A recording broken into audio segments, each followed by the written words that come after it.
Lalu bagaimana mendudukan persoalan meme yang dibuat oleh mahasiswa ITB yang berbuntut jeratan hukum? Kami bahas bersama Kabareskrim Polri 2009 hingga 2011 Komjen Purnawirawan Ito Sumardi, bergabung juga Ketua Umum Yayasan Lembaga Bantuan Hukum Indonesia M. Isnur. Selamat malam Pak Ito, Mas Isnur. Selamat malam, Mbak. Malam. Selamat malam. Saya ke Pak Ito dulu. Ini kan sebenarnya ada perdebatan juga soal Undang-Undang ITE pasal kesusilaan yang disangkakan kepada tersangka ini. Ini dimensinya sebenarnya kalau dari sisinya Pak Ito ya, apakah ini delik biasa artinya bisa diproses tanpa aduan atau delik aduan? Dan apakah tepat ini dijerat dengan pasal tersebut? Jadi demikian, Mbak. Menurut KUHP ya, pasal 112 dan 227 KUHP ini memang mengharuskan adanya surat panggilan ya. Namun KUHP juga memberikan ruang bagi penyidik untuk melakukan penangkapan secara langsung tanpa pemanggilan jika telah ditemukan bukti permulaan yang cukup. Ya, ini diatur juga dalam pasal 16 dan 17 KUHP. Hal terkait dengan kasusnya yang mahasiswi SSS ini, tentunya ini yang dikenakan adalah Undang-Undang ITE. Undang-Undang ITE di mana penyidik telah menemukan bukti permulaan yang cukup dari patroli cyber. Kemudian kita juga melihat daripada kontennya, Mbak ya. Tentunya kalau kita lihat kriminalisasi, itu tentunya kita juga harus melihat aturan hukum yang berlaku. Nah, sekarang untuk kebebasan berekspresi itu di media sosial juga ada batasannya. Batasannya antara lain ya, misalnya kita harus menghormati hukum, hak orang lain, kemudian juga menjaga ketertiban, keamanan bersama. Kita juga harus tidak mengandung konten-konten yang sifatnya bisa masuk ke dalam kategori kesusilaan. Kemudian penahanannya pun juga adalah didasarkan kepada unsur objektif dan subjektif.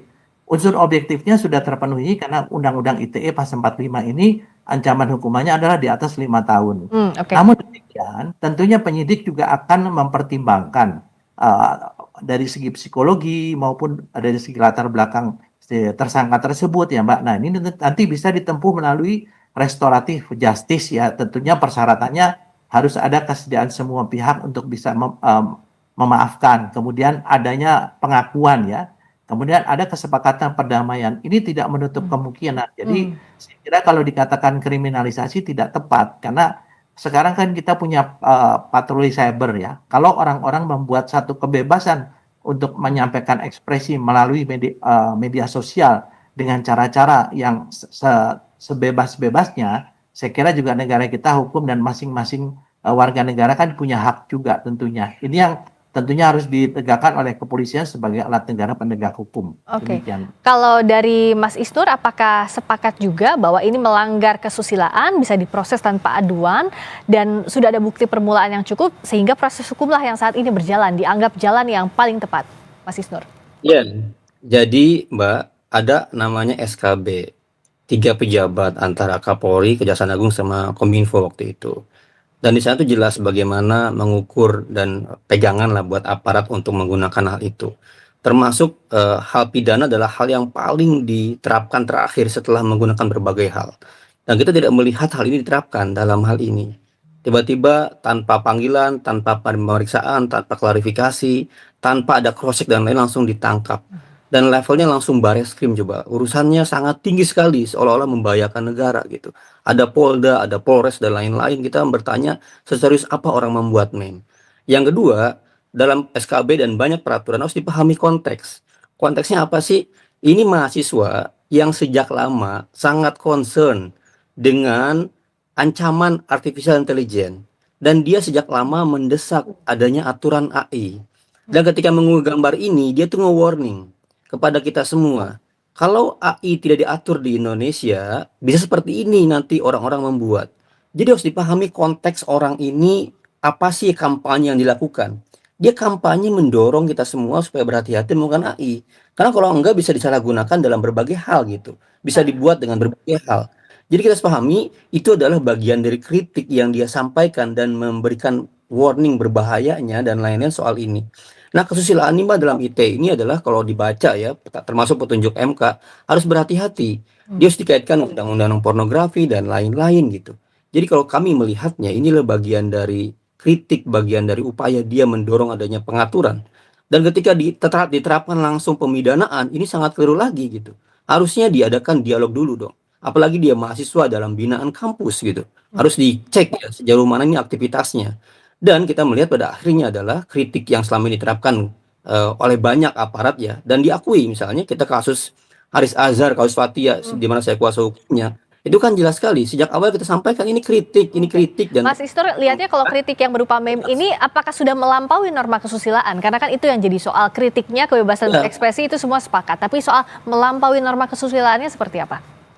konteks yang harus dipahami, Mbak. Makanya kita nggak harus lepas dari konteks. Konteksnya adalah anak ini ingin menyampaikan sejak awal kekhawatiran pengaturan AI yang nggak jelas di Indonesia. Oke. Itu contoh yang dia berikan. Makanya kalau dibaca TL ya, timeline-nya itu konsisten dia.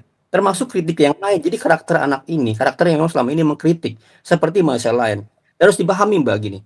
Kesusilaan itu kan tergantung konteks dan lokal. Oke. Pertanyaan di internet ini lokal mana gitu. Jangan-jangan anak ini sebenarnya mengacu misalnya kalau dalam konteks budaya yang mengglobal, ada dalam sejarah disebut dengan sosialis fraternal peace.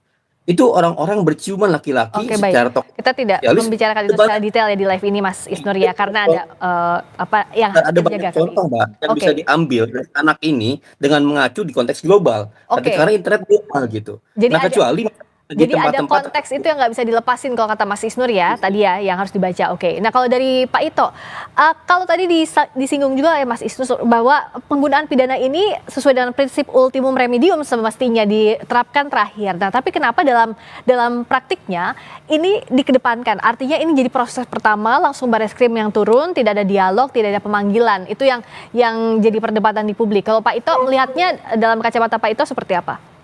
Ya baik Mbak, mungkin perspektif kita berbeda ya. Saya perspektif dari penegakan hukum. Hukum di negara kita bukan dibuat untuk mengatur masyarakat agar tidak berbuat seenaknya. Ya, tentunya Undang-Undang ITE ini juga kan sudah ada batasan bahwa di sana disebutkan konten daripada yang dimuat ini kan sudah dibatasi, termasuk diantaranya menghormati hak orang lain. Bagaimana kalau misalnya terhadap kita atau keluarga kita sendiri diberikan misalnya dengan foto-foto ataupun video ataupun mungkin meme-meme ya. Saya kebetulan juga saat ini punya latar belakang di bidang AI dan cyber security. Jadi saya betul-betul bagaimana menjaga jangan sampai yang kita lakukan itu melanggar hak asasi orang lain gitu. Jadi jangan dilihat dari satu aspek saja.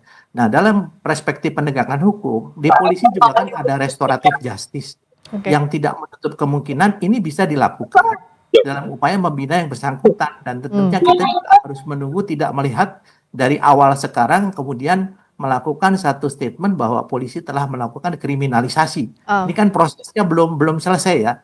Kalau prosesnya selesai sampai pengajuan ke kejaksaan atau pengadilan, mungkin bolehlah kita membuat statement demikian. Tapi saya kira negara kita negara hukum, apapun juga tentu dibatasi ya masing-masing menghormati orang lain gitu. Demikian Mbak. Dan artinya kalau kata Pak Ito bahwa apapun misalnya konteksnya ada aturan hukum yang jadi batasan ya, jadi kerangka gitu Pak Ito. Iya betul.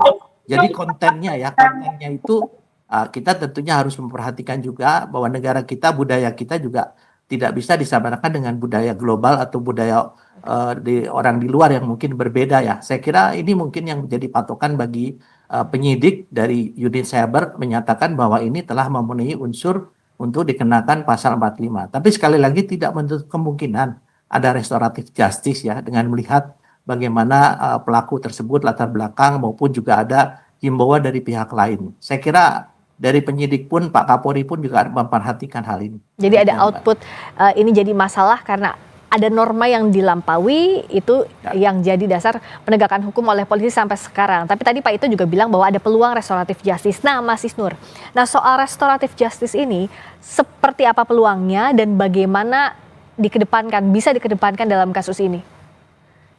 restoratif justice itu Mbak, dalam konteks hukum acara pidana adalah pemulihan buat korban.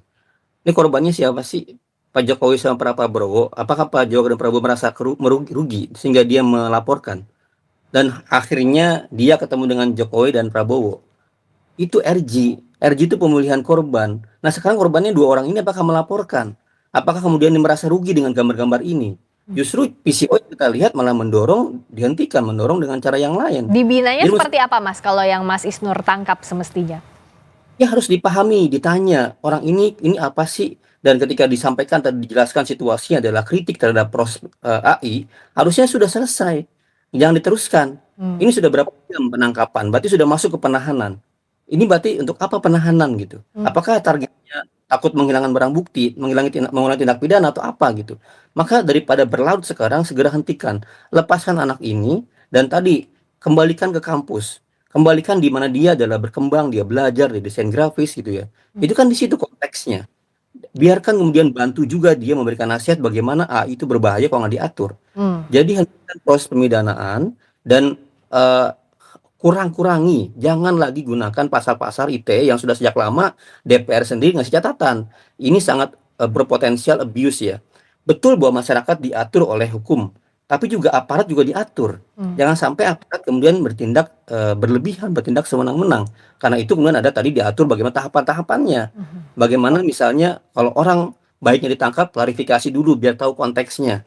Ya, panggil dulu sekali, 2 kali, 3 kali, baru kemudian lakukan penangkapan. Kalau penangkapan secara langsung ya dalam konteks dia misalnya melakukan tangkap tangan, baru baru tangkap langsung kan. Ya. Ini kan prosesnya ada. Harusnya seperti itu. Harusnya kita menghargai hak dan berikan juga bantuan hukum, berikan juga proses pembelaan yang maksimal ke anak ini. Nah, Demikian, Mbak. jadi sebenarnya kalau yang kita tangkap tadi Mas Isnur menyampaikan, juga PCO, Kepala PCO sudah bilang bahwa semestinya dibina, pun tadi Wakil Rektor ITB menyampaikan bahwa akan berkoordinasi, tapi kan posisinya masih di Bareskrim sekarang. Nah, kalau dari Pak Ito, apa jalan tengahnya untuk saat ini, untuk apakah harus dibina setelah ada banyak koordinasi lintas instansi dalam kasus ini atau apa menurut Pak Ito? Begini Mbak, tadi saya juga akan sedikit mengkoreksi ya dari Mas Isnur. Pasal 16 dan 17 KUHP menyatakan bahwa KUHP memberikan ruang yang bagi penyidik untuk melakukan penangkapan secara langsung tanpa pemanggilan jika telah ditemukan bukti permulaan yang cukup atau dugaan tindak pidana ya sebagaimana diatur dalam. Nah, ini kan kita lihat bahwa sekarang proses hukum sedang berlaku. Tentunya ada jalur hukum juga kalau memang ada keberatan, kenapa tidak ditempuh melalui jalur pra peradilan sehingga kita lebih objektif ya untuk menilai apakah terjadi kriminalisasi atau tidak. Kalau di dalam pra peradilan mengatakan bahwa penangkapan dan penahanan yang bersangkutan itu melanggar atau tidak sesuai dengan hukum dan tentunya itu bisa dikategorikan sebagai kriminalisasi. Jadi kita jangan berpendapat seolah-olah hukum di negara kita ini bisa diselesaikan dengan cara-cara yang tanpa di luar hukum. Saya kira mungkin sebaiknya kita menunggu saja hasilnya dan saran saya kalau memang ada keberatan ditempuh saja pra peradilan. Nanti pengadilan akan menentukan apakah langkah yang dilakukan oleh kepolisian ini salah atau tidak. Baru kita bisa menetapkan bahwa terjadi kriminalisasi. Demikian, Mbak. Oke, perkembangan kasus ini ditunggu termasuk apa langkah yang akan ditempuh dalam penyelesaiannya. Apakah tadi dibina itu jadi jalan tengah untuk semuanya dan agar tidak berulang lagi kasus ini. Kita akan tunggu. Terima kasih Pak Ito, terima kasih juga Mas Isnur, Kabareskrim Polri 2009-2011, Komjen Purnawirawan Ito Sumardi. Terima kasih juga Mas Isnur, M. Isnur, Ketua Umum Yayasan Lembaga